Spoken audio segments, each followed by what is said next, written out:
नमस्कार मंडळी, गौरीज किचनमध्ये मी गौरी तुमच्या सगळ्यांचं स्वागत करते। आज आपण बनवणार आहोत बोंबलाचं हिरवं कालवण। तुम्ही कधी खाल्लेत का?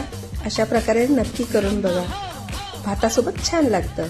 तर त्यासाठी आपल्याला ओलं खोबरं, मिरची, कोथिंबीर, कांदा असं सगळं आपल्याला वाटण्यासाठी घ्यायचंय। आता मी थोडंसं खोबरं घेतलंय, एक कांदा घेतलाय, थोडासा 1 इंच आल्याचा तुकडा, 7-8 लसूण पाकळ्या, 3 ते 4 ओल्या मिरच्या हिरव्या, कोथिंबीर घेतली आणि पुदिना घेतला। तर पाणी घेऊन हे वाटण काढून घ्यायचं। बोंबील असे मधून कट करून पातळ असे कापून घ्यायचे। आता आपण फोडणीची तयारी करूया। तेलामध्ये 3 ते 4 चमचे आपण तेल घेतलेलं आहे।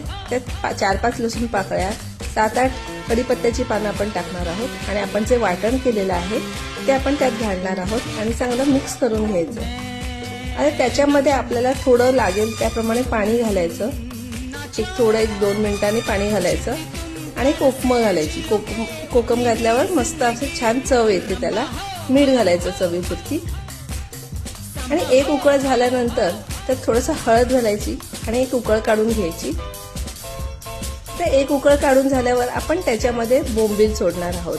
आता थोडेसे बोंबील मी फ्रायसाठी ठेवले, थोडे आपण याची कढी करूया, कालवण करूया। 5 मिनिटं उकळ काढून चांगले शिजवून घ्यायचे आणि आपली ही बोंबलाचं कालवण तयार आहे। आजची रेसिपी कशी वाटली ते नक्की कमेंट्समध्ये सांगा।